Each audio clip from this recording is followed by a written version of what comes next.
Each story is a puzzle piece. Are you brave enough to put them all together?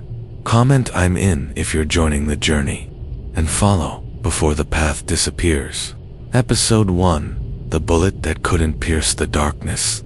I disappeared from this world before. I had the chance to regret anything, but I had to stay behind.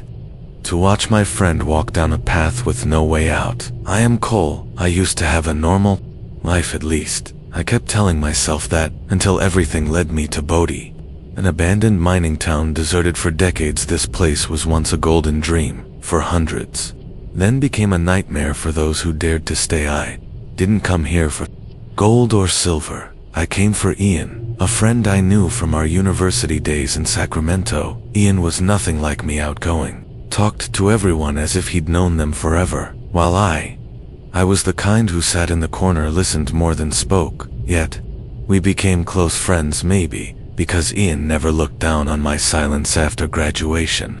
Ian took a job managing a small inn and bar in Bodhi. He said the town had nothing but wind, dust, and strange stories locals kept telling. I worked for a construction crew in the nearby town, then moved in with Ian in a wooden cabin on the edge of Bodhi. They said the house once belonged to a lone gold prospector, and ever since he vanished, the house always made footstep sounds whenever night came. At first, I thought it was nonsense. The creaking of rotten floorboards mixed with the wind slipping through window cracks could easily fool the imagination, but slowly, I realized sometimes those footsteps didn't match the timing of the wind. Ian usually worked the night shift at the inn, leaving me alone in the house. I started hanging around makeshift gambling dens set up in abandoned homes.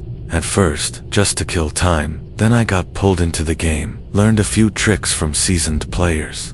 I knew it was the fastest way to get into trouble, but the thrill of winning a big round made people forget they were standing on the edge of a cliff. Ian caught me cheating once. He didn't yell, just stared at me for a long time and said in Bodhi, "There are games that never end the way you want." I laughed it off.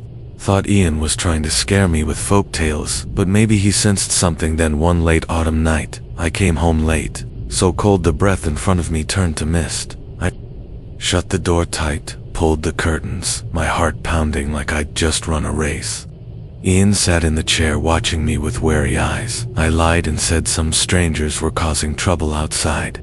In truth, I'd just lost a big game and tried to recover it, using a method that, if caught, I would never leave the table alive. A few weeks later, I lost my job. Ian knew I was lying, but didn't ask. He just stayed silent. And in that silence I felt like someone was counting down somewhere in the house. That night, the wind howled through the door cracks, bringing the smell of damp earth and something sharp like old metal. Ian watched TV. I stood by the window, looking out to the road. Car lights flickered in the distance. A black car crept slowly into the yard. 3 figures stepped out. No one knocked. They walked straight in, as if they already knew every tile on the floor. A hand heavy as iron grabbed my shoulder, shoved me back inside. Ian jumped up, but a shove knocked him into the chair. The door shut behind us, echoing like the end of a sentence. Then everything blurred, light faded.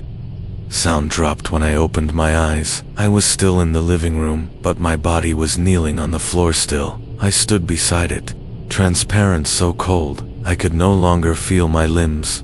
One of the 3 walked toward Ian, raised a black metal object. To Ian's eye-level instinct pushed me forward. I placed my hand on the barrel. The freezing chill pierced straight through me, but the trigger didn't click. The man froze, tried again, still nothing. Ian's eyes widened, as if he felt something was shielding him. Sirens blared. Outside, the 3 panicked, ran out the back door. Police stormed in.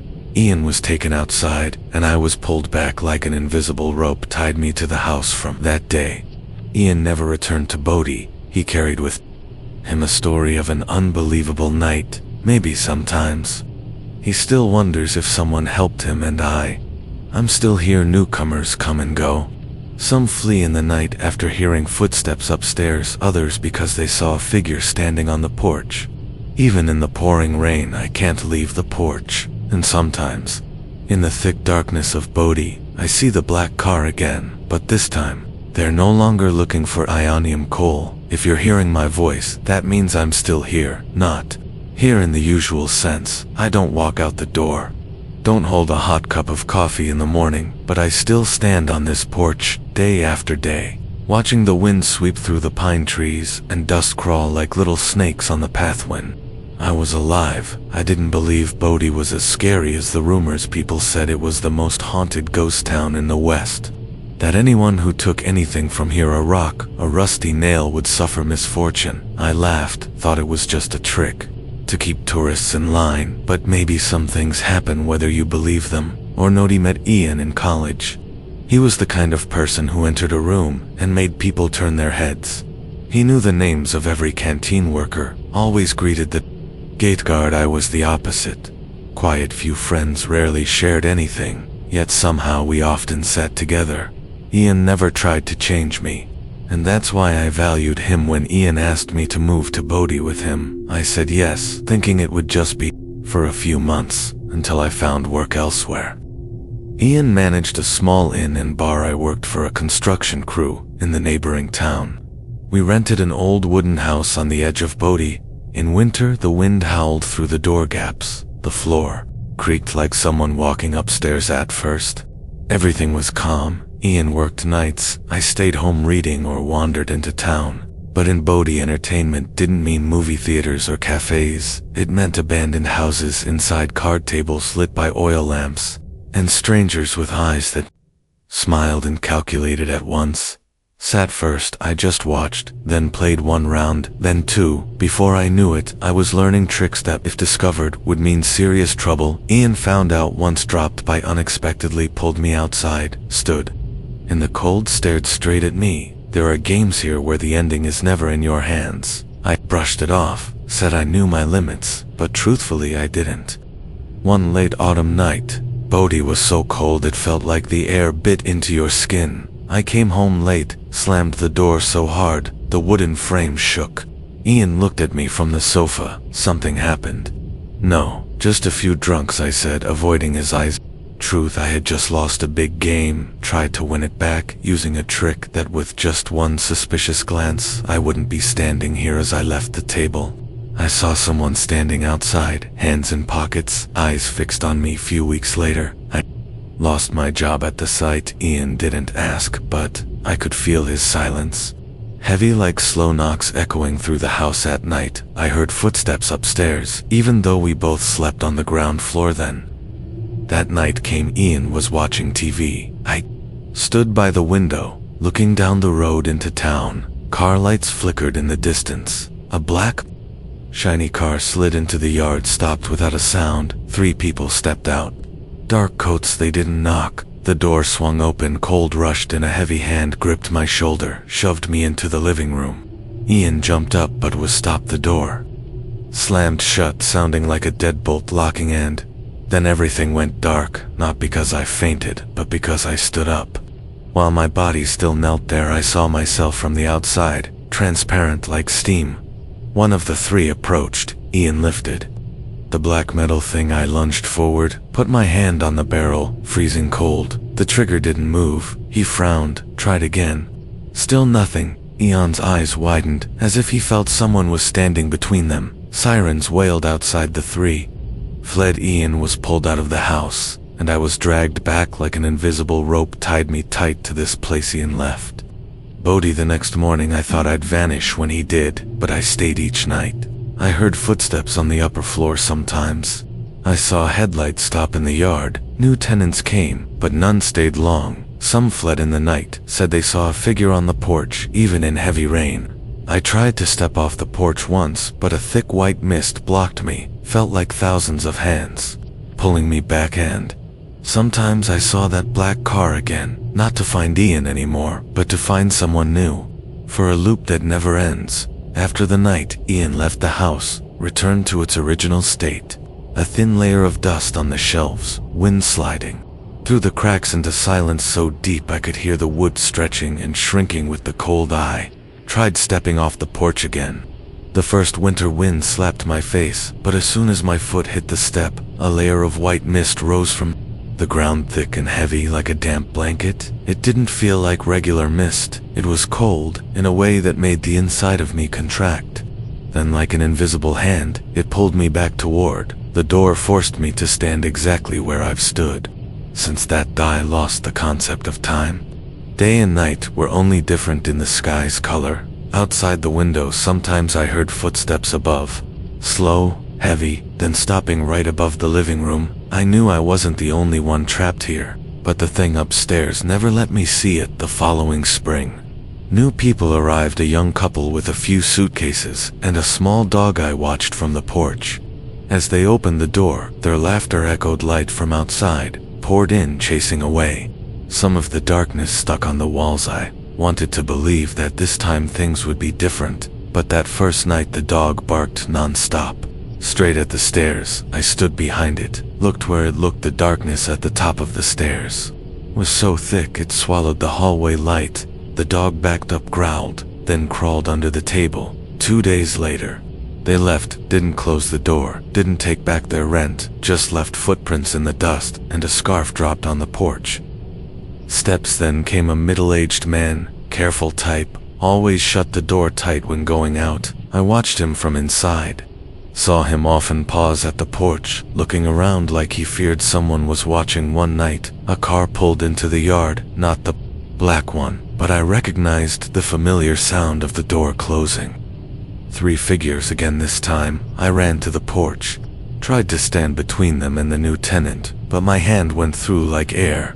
They didn't enter immediately. One of them looked straight at me, or at least where I stood. His eyes didn't show surprise or fear, just as if he was checking whether I was still there. Then he turned, walked in, and the door shut behind. I heard furniture crashing, the man yelling, then silence. When I tried to go inside, the door became a misty wall, pushing me back to the porch only.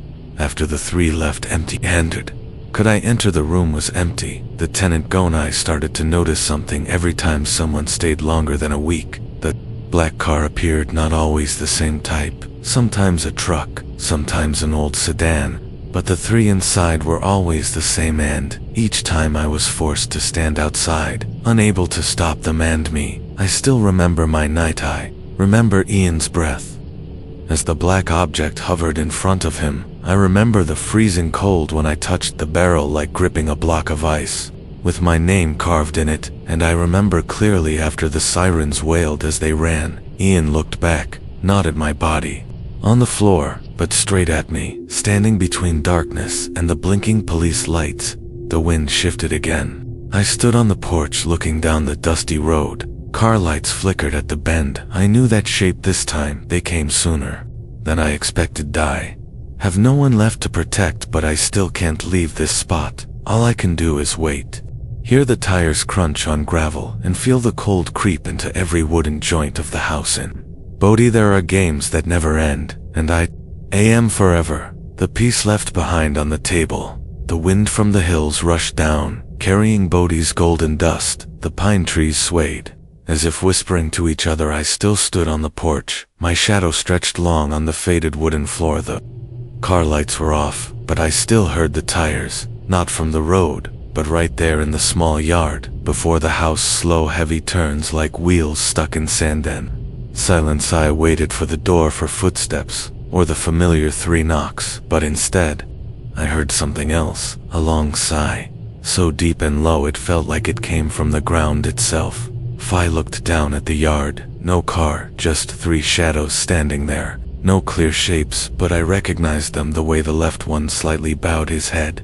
The middle always kept hands in his coat, and the right leaned as if listening to something. They stood still, but I felt all 3 eyes locked on me. No anger, no threat, just recognition, as if I too was part of their work. The middle one raised his hand, offered something small and black, then vanished. No turning, no walking, just faded into the mist. The other 2 followed. I looked down. It lay on the step, a bullet old doll, with a scratch running across the side, exactly like the one I made the night I tried to carve my name into it.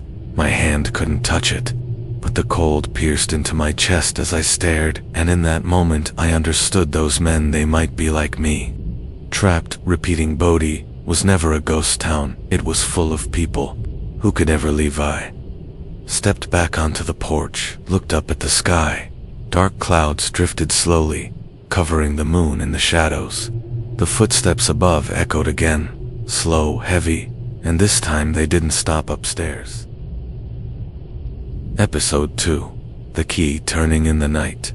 If you hear a key turning when the door is already locked, don't open it. Sometimes, not everyone wants to come in just to talk. My name is Marla, or I used to be Marla.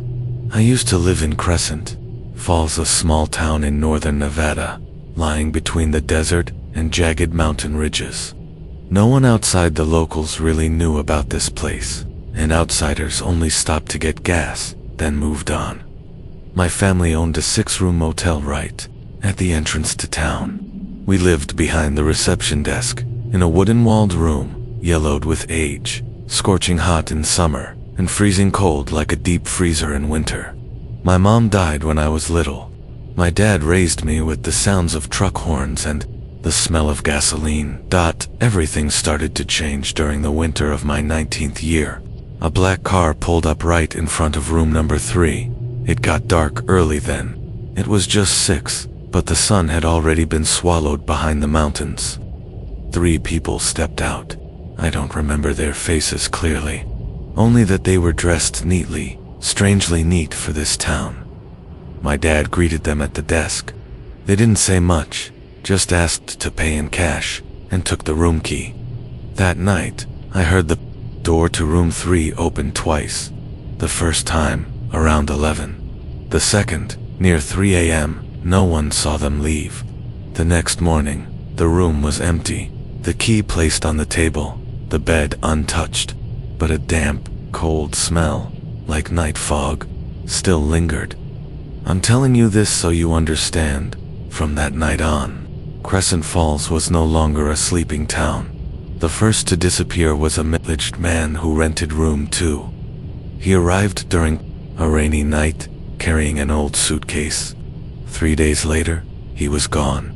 The suitcase was still there, full of clothes, but all the windows were tightly shut from the inside. My dad said he probably checked out early and forgot his stuff, but I heard the sound of a key turning in the middle of the night. Not our key. That metallic sound was different, like the kind of key that's long and heavy, and I heard footsteps after the door opened. More than one person. The following spring, my dad got sick. I had to manage the front desk alone. The motel never had many guests, but that night, when the wind changed and desert sand blew thick over the streetlights, a black car slid into the lot again. I recognized its shape, and my heart pounded like it was trying to escape my chest. 3 people stepped out. No need to ask. I handed them the key to room 3. They paid in cash. No smiles, said nothing more than, "Tonight." Lock the door tight. I did as they said. But by midnight, the sound of a key turning echoed at the back door of my room. This time, I didn't open it. I just stood a few steps away from the door, hearing the metal twist. The hinge groaned softly, but the door wouldn't open. Then silence. I thought they had left, but when I turned back, I saw the front curtain swaying, even though every door was locked. I don't remember clearly what happened after that. Just that one day, I found myself standing outside in the motel lot, looking through the glass of the front office. Inside, a young woman was sitting at the desk, smiling at guests. She couldn't see me. No one could see me anymore. I realized I was still here, but only at night. By day, I faded into the shadows behind the row of rooms, like I had never existed. Years passed. I became the thing new guests sometimes joked about in whispers. The white figure in the hallway. I didn't care. The only thing I cared about was the black car. It kept coming back, with no fixed pattern. Every time, I heard the key. Not at some guest room door, but at the door leading into the part of the house I once lived in. I couldn't stop anyone from opening it. I couldn't warn anyone to run. I could only watch. And someone always disappeared after that night. Last week, for the first time in years, something strange happened. The black car returned, but no one got out right away. After a long moment, the door opened, and I saw a familiar figure, tall, thin, slightly slouched shoulders. He looked around the lot, then raised his eyes, and looked straight at me, not like someone who sees me through the glass, but like someone who knows exactly where I'm standing. His face wasn't clear, but I recognized that feeling, cold, deep, and the same kind of emptiness as in me. He reached into his pocket, pulled out a long, heavy key, looked like it was made of old steel. Didn't come closer, just tossed it onto the sand in front of me. The key landed without a sound. When I bent down, it was gone. But on the sand, there was still a cold, pressed mark, stretching like tire tracks, leading toward the road, out of town. I know I'm not the only one trapped, and I know when the sound of a key echoes somewhere else, someone new will join this loop. Episode 3. The second hand stopped at 3:17. If you see a clock with its hand stopped at an odd hour, don't try to wind it. Time may have stopped there for a reason. My name is Daniel, or it used to be. I was born and raised in a small town near Charleston, West Virginia. This place has an old bridge stretching over the Kanawha River, a steel bridge, painted red, its paint peeling off in large patches. By day, it just looks like a decaying structure, but at night, it becomes a long gash across the black sky, and under the river, the water churns like it's ready to swallow anything that touches it. Few people cross this bridge at night.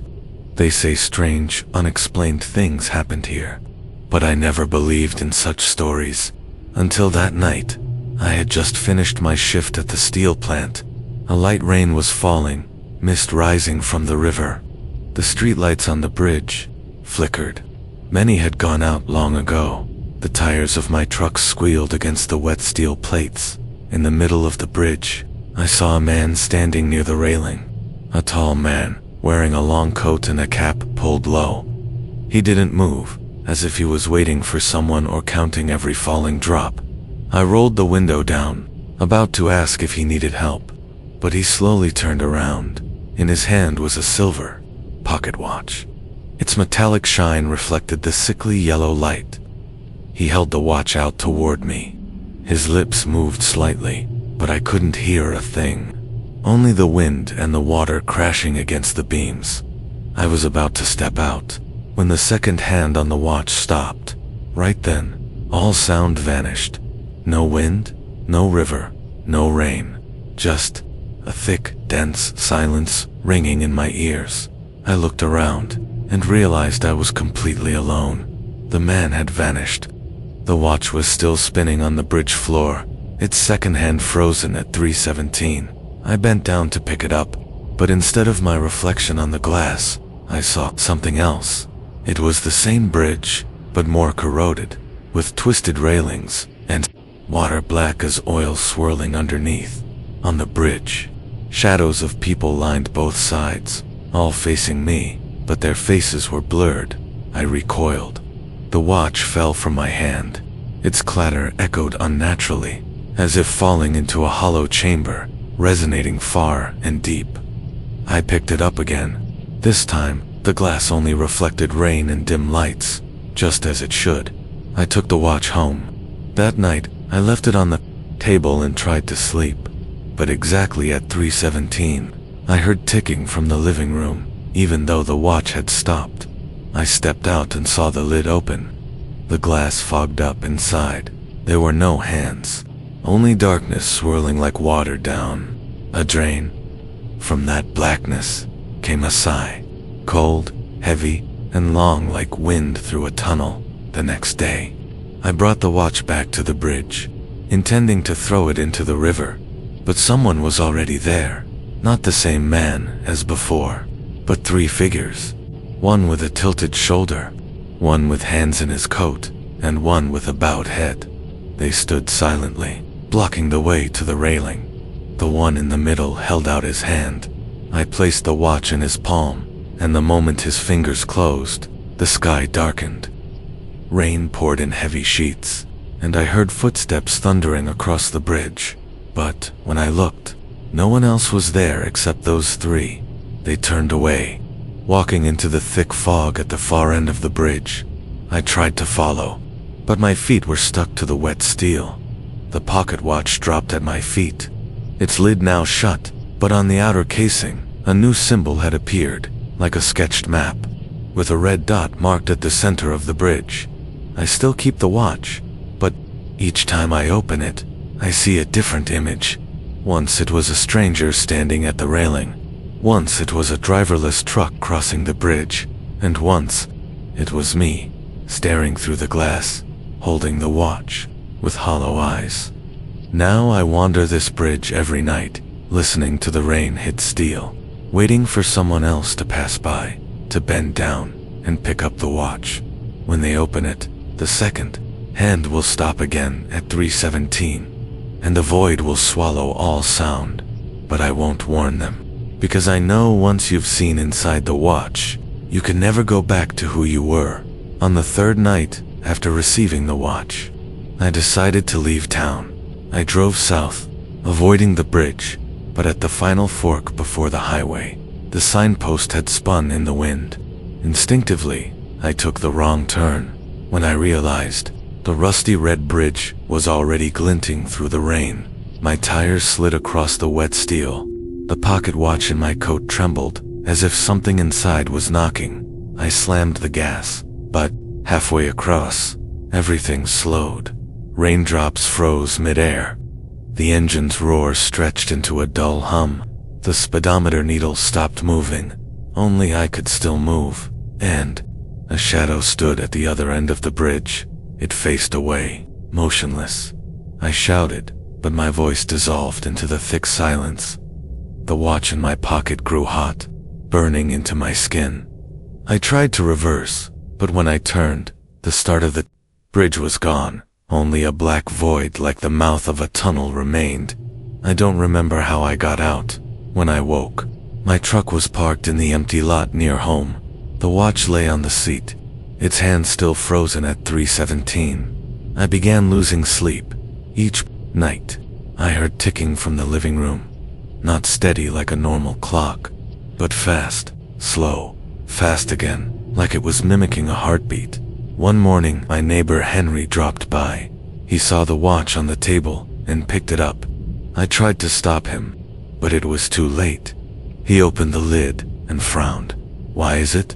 Full of water?" I snatched it back. The glass was filled with black liquid, rippling slightly. I blinked, and it returned to normal, just silver hands. Nothing more. Henry laughed, said I scared him. But that night, he didn't go home. They found his car parked in the middle of the bridge. The door open, headlights still on, no sign of him. The watch was missing. On the fourth night after Henry vanished, I heard 3 knocks on my door. When I opened it, no one was there, only the pocket watch, placed neatly on the doorstep. The outer casing now had a new curved line connecting to the map symbol from before. When I touched it, the watch clicked open, even though I hadn't pressed the button. Inside was a view of the Kanaha Bridge, but this time I saw Henry, standing in the middle, wearing a raincoat, looking straight at me through the glass. He said nothing, just raised his hand, pointing. Behind him, through the fog, 3 figures stood still. I understood, the watch doesn't just keep images, it keeps people, and each time the hand stops at 3:17, it captures a moment, a soul. Last night, the watch ticked wildly, not ticking, but loud metallic clacks, as if someone was forcing the hands to turn. I opened it. Inside, there was no bridge, only 6 objects lying side by side. A bullet, a key, a watch, a train ticket, a wooden box, and a scrap of metal etched with strange markings. They existed for just a breath, then vanished. The second hand jumped to 3:18, for the first time since I got it. At that moment, outside the window, I saw a black sedan parked on the street. 3 figures stepped out, stood still, all looking up at the dark room where I stood. I know. This time, they're not here to take the watch. They've come to take me to where time stops forever. Episode 4, The Ticket Without a Destination. If someone hands you a ticket without a printed final stop, don't get on the train. You won't know where you'll get off, or when you'll ever get off. I'm Emily, or at least, that's the name I still remember. Before everything happened. I lived in Portland, Oregon, working as an auditor for a transport company. The job required constant travel, and I got used to the damp, cold smell of train stations, the sound of steel wheels grinding on rails, and long nights passing by in the dark outside the train window. I still remember that evening very clearly. Rain was falling lightly. The office was almost empty because everyone had gone home. While sorting through documents, I found a yellow envelope on my desk with no name on it. I tore it open. Inside was an old paper train ticket. The ink was smudged. Only the departure date and time were still readable. The arrival station line was blank. I asked every coworker, but all of them shook their heads. One person joked, "Maybe someone's inviting you on a secret adventure." I gave a weak smile, but strangely, instead of throwing it away, I carefully slipped it into my pocket. That night, the train station was emptier than usual. When I handed the ticket over, the inspector stared at it for a long time, eyes slightly narrowed. He didn't ask anything. He just tore a small corner, then gave it back to me. I clearly remember his hand trembling slightly as he did so. The train wasn't crowded. I picked a seat near the back of the carriage, by the window. Opposite me sat a middle-aged man in a gray suit, carrying no luggage. The pale yellow light of the carriage cast an eerie glow on his face. It made him seem strangely distant. "Where are you going?" he asked. I answered jokingly, "I guess I'll just let the train take me wherever." His smile vanished instantly. "Never say that." The train shuddered gently. The sound of the steel wheels faded, replaced by a very faint noise, like someone whispering right beneath the floor. I turned to look out the window. Outside, the darkness was thick and heavy. No streetlights, no houses, even though we had left the station only minutes ago. When I turned back, the seat across from me was empty. The man had vanished. On the table, my ticket was torn in half. The rip was clean, like it had been cut with a blade. I jumped up, moved toward the front of the carriage. The door connecting to the next car was tightly locked. The glass panel was foggy, as if covered in condensation from the inside. On the other side, a shadow stood close to the glass. His lips were moving, but when I pressed my ear against it, I only heard a long, howling wind. When I returned to my seat, I found the ticket intact, as if it had never been torn. But now, in the lower corner, a red line had appeared. Final stop, 3:17. The lights went out. When they came back on, the train had stopped. The doors opened, but outside wasn't a station. It was a long tunnel. The walls were damp, stained, decaying. A pale blue light spilled over rows of old wooden benches on either side of the tunnel. No one got off the train, no voices. At the far end of the tunnel, 3 figures stood still, one with a tilted shoulder, one with hands in his pockets, one bowing his head. They didn't move closer, just stared at the carriage. The doors shut again. The train moved on. Outside the window now, only dense white mist remained. The sound of wheels vanished. In its place, a constant whispering, sometimes fast, sometimes slow, like someone reading the names of every passenger. Slowly and drawn out, I looked down at the ticket. The paper began tearing on its own, along thin, precise lines, forming a strange symbol. I recognized it. It matched a symbol on a piece of metal I once saw, in a dream I couldn't explain. Right then, the door of the carriage burst open. A young woman entered. Her hair was soaking wet. Her clothes looked like they had just been pulled from water. In her hand was a silver pocket watch. The hand stopped at 3:17. She placed the watch on the table, right next to my ticket. Her eyes were cloudy. Her lips parted, but no sound came out. Then, she vanished. Not even a drop of water remained on the seat. I don't remember how I got off the train. When I opened my eyes, I was standing at a deserted station. Daylight. Not a single person in sight. In my coat pocket, the ticket was still there, cold, as if it had just been pulled from a freezer. On the edge of the ticket, in trembling red ink, was a new line, 5/6.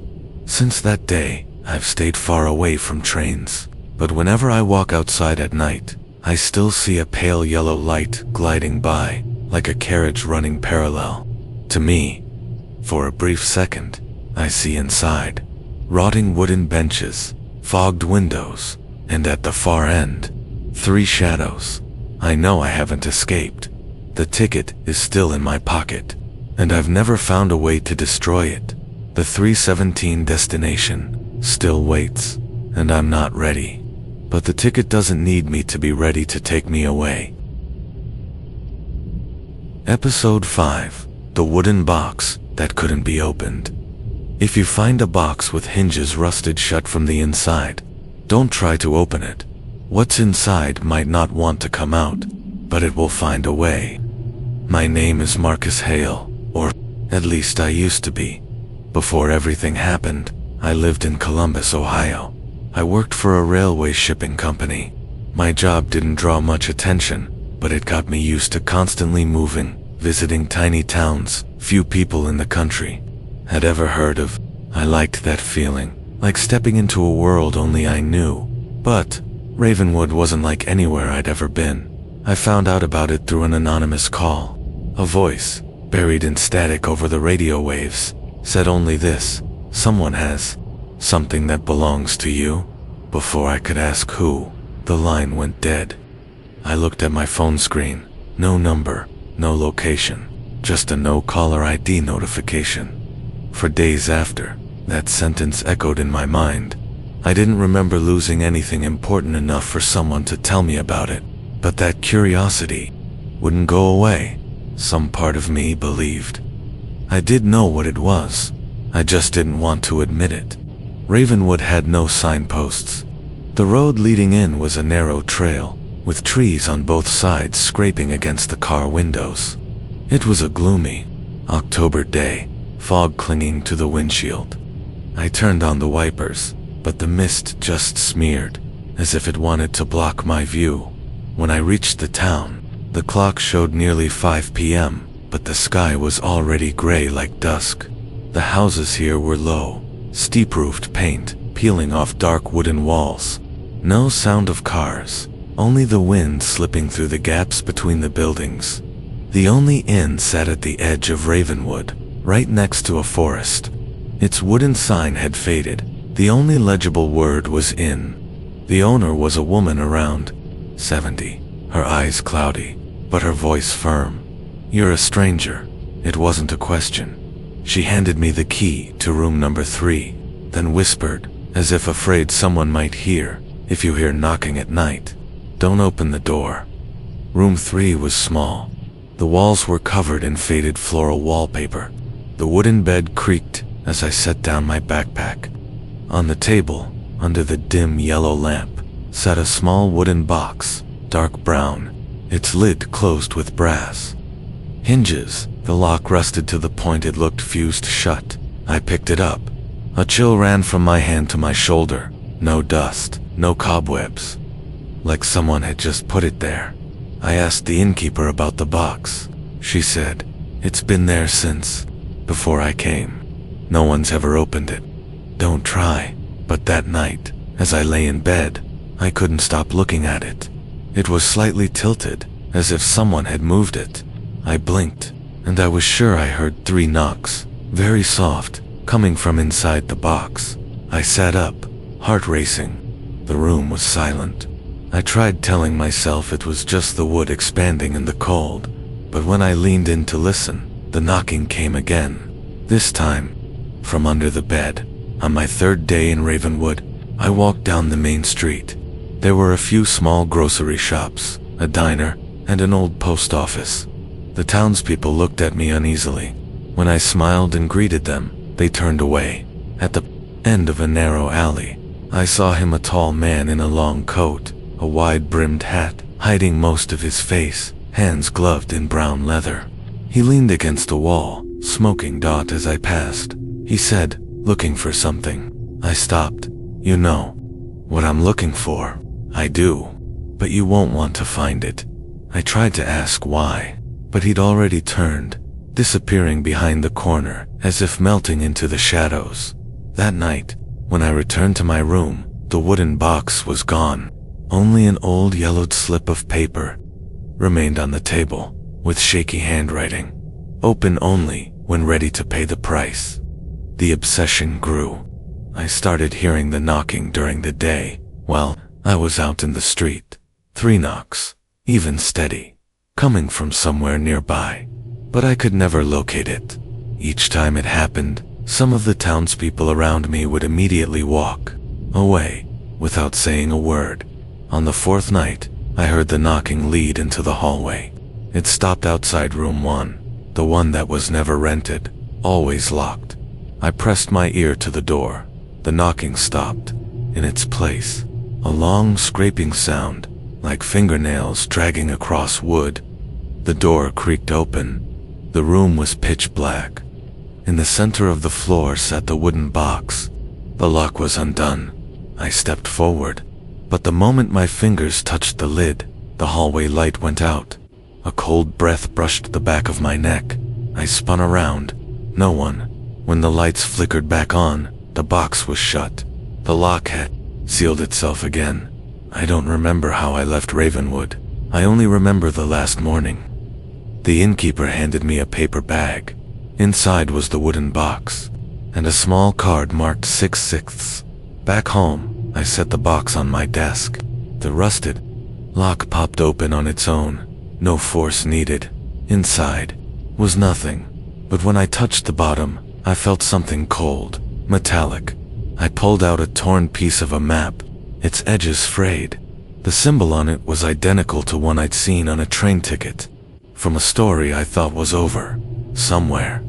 In the house, 3 knocks echoed, this time not from the box, but from inside the wall, right behind me. I turned, nothing there, but when I looked back at the desk, the box had closed. The lock clicked shut with a dry snap. I understood. What was inside was never trapped. It only used the box to find someone to carry it farther. And now, I was that person. Episode 6. A frequency not on the map. If you accidentally catch a radio frequency that no frequency map lists, don't try to listen till the end. What's broadcasting isn't meant for the living. My name is Daniel Ross, or at least, it used to be. I've been to many places, heard all sorts of rumors about ghost broadcast stations, frequencies not on any technical map, only appearing at strange hours, playing things no one can explain. Most of it was just spooky talk among freelance reporters like me, but Jericho Hills was different. I knew it was different the moment I first heard it. It was a February night, snow-covered, and I was driving alone through the Montana mountains. The road was so deserted, it felt like the world had been left behind. Cell signal flickered, internet didn't exist. Only the car's radio still worked, though most stations were just static. I turned the dial, looking for a music station to kill the silence. Then, between 103.3 and 103.4 megahertz, a gap that should have held only silence, I heard a voice. A male voice, low, deep, reading, as if from a list. Wednesday, number 7, North Trail, 317. The volume wasn't loud, but every word sank into my bones. Then came 3 knocks. Heavy, slow, even, as if someone were knocking on rotten wood, right next to my ear. I immediately wrote down the frequency, 103.35 megahertz, but when I checked the federal frequency map, it didn't exist. Completely blank. No licensed station was allowed to broadcast there. That night, I slept at a roadside motel. Cheap room, old spring bed, yellowed walls. I was too tired to think much, but exactly at 3:17 a.m., the radio in my car turned on by itself. even though the key was still in my pocket. The same audio played again, but this time with a long, dragging breath. A breath so close, it felt like someone was standing just outside my window. I stepped out. The parking lot was empty, snow thick and untouched, no footprints anywhere. The wind cut my face, but not as sharply as the feeling that I had heard something I shouldn't have heard. The next morning, I asked the receptionist about North Trail. They fell silent, then shook their head. The guy at the nearby gas station said bluntly, "You don't want to go there," but I went anyway. Part of my job is digging into what no one wants to talk about. Jericho Hills is a remote forested mountain area where a mass disappearance happened in 1996. 6 hikers, including a guide, vanished. Their tents were untouched, campfires still smoldering, food uneaten. No signs of struggle, no tracks leading away. Investigators concluded insufficient evidence. Locals called it the night they were called. The trail to Jericho Hills was narrow, dense trees on both sides.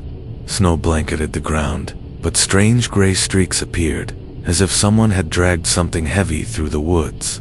As I went deeper, the handheld radio I brought started crackling. The frequency dial turned on its own, without me touching it, and stopped at 103.35.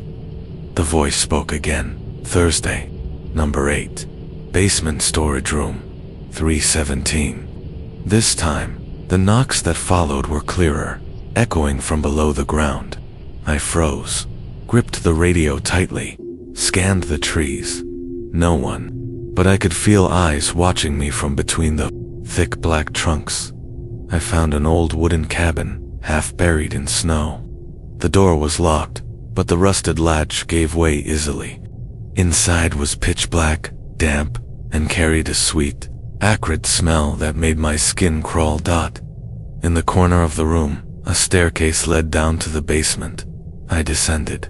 Each step creaked like a groan. My flashlight swept across dozens of old radios, every shape and size, all tuned to 103.35 megahertz. On the table was a leather-bound notebook. The first page, written in bold, heavy handwriting. "Listen till the end, and they'll find you." I turned to the next page. A list of names, with dates and a number beside each. Most of the names matched missing person cases I'd read about. My heart pounded when I reached the last page. My name, today's date, number 9. I heard the knocks, 3 of them, this time from the radio right in front of me. The voice spoke, slowly, deliberately. "Daniel Ross, number 9, 317. I bolted from the basement.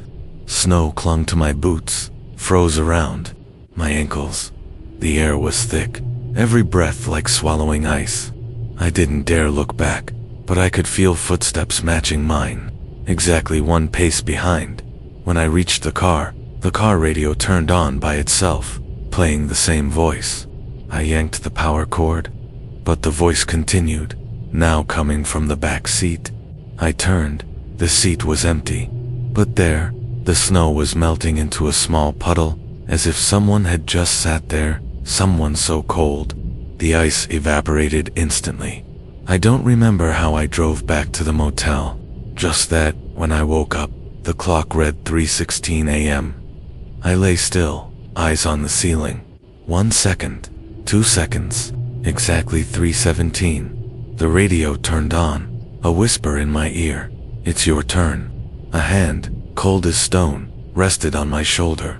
Everything went dark. When I opened my eyes, I was in the Jericho Hills basement. In front of me, a table full of radios, and the notebook now open to a new page. A ghostly hand held a pen, writing another name on the next line. I looked down at my own hand. Transparent. I had become part of that frequency, and now it's my job, each night, at exactly 3:17, to read out one new name, so they can find their way here. Episode 7, The One Who Stands Behind It All.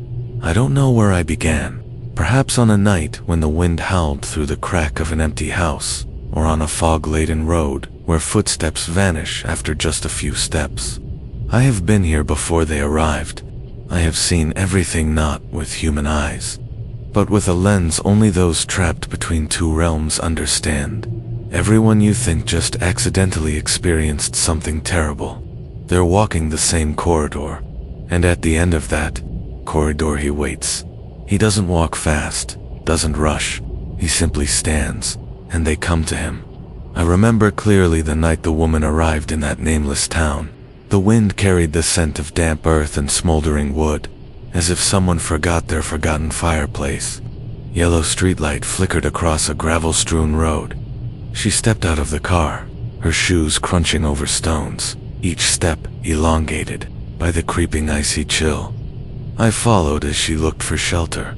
She paused at a weathered wooden sign. In the room inside, a small wooden box sat on the table, as if it had been waiting. The smell of old wood mixed with something faintly burned. She couldn't open it, yet I heard 3 firm knocks from inside, like knuckles tapping the box's side. That night, when she lay in bed, the knocks echoed again, not from the box, but from inside the wall above the headboard. I saw him outside the window, his hands striking the air. The sound passed through the void, landing at the exact spot where she lay. She startled, but saw nothing. He turned away, leaving one boot print half pressed into snow, half dissolved into thin air. I've seen that print before, in another story. A driver stopped on a deserted road, headlights scanning through thick fog. He lowered the window and was hit by a chill far colder than the snow. A scent of iron and damp, rotting leaves. A figure stood waving, silent, pointing ahead. His GPS glitched into perpetual loops. Every sign repeated, condemning him to never leave. When the car died, he found a torn map stuffed beneath the gearshift. I recognized the symbol immediately, a circle cut in half identical to the engraving inside that woman's wooden box. The map piece and the box were parts of the same object. I already knew this, but they didn't. Then there was the man who took shelter from rain in an abandoned house. The rain hammered the tin roof, sounding like hundreds of nails tapping. Inside, the air thick with musty paper and rotting wood. He found a journal on a table, pages yellowed, handwriting tilted containing names of people I'd seen vanish. The woman, the driver. At the end, no date, just the half-circle symbol. That was him. I recognized that handwriting, bold, sharp, like carved with a knife. The footsteps in the attic weren't rats that night. They were him pacing, mapping how far the man had read. When the last page closed, the only light went out. He fled, but rain had stopped outside. The scent of earth and burning wood engulfed the place, at a hotel that doesn't appear on any map. I saw her standing before a faded room number. The air smelled of freshly laundered sheet stamp and suffocating. The window opened into a void. The cold wind didn't budge the curtains.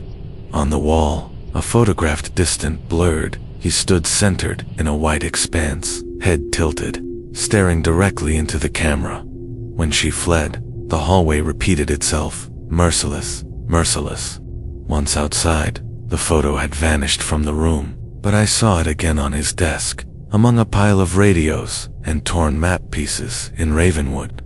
The man who received the wooden box from a gloved figure, I saw his hand offer it.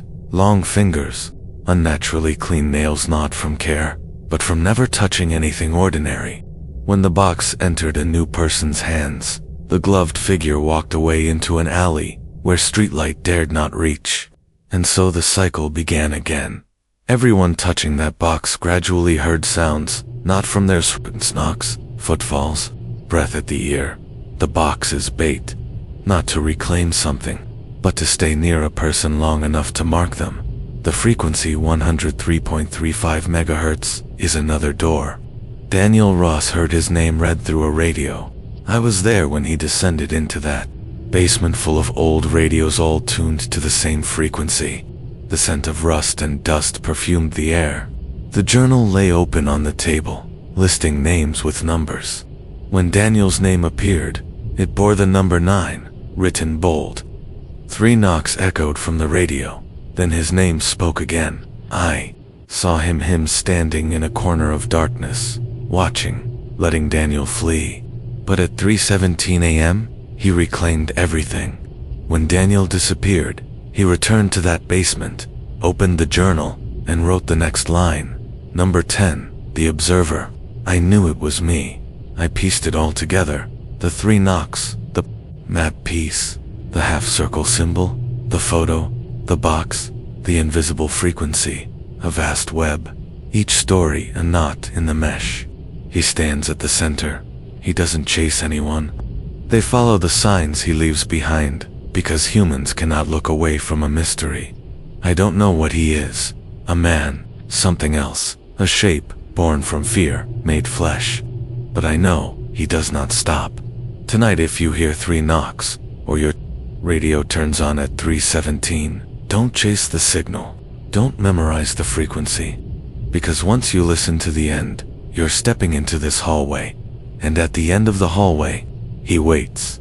If there's more you want to discover beyond that point, stay with me. This story never ends.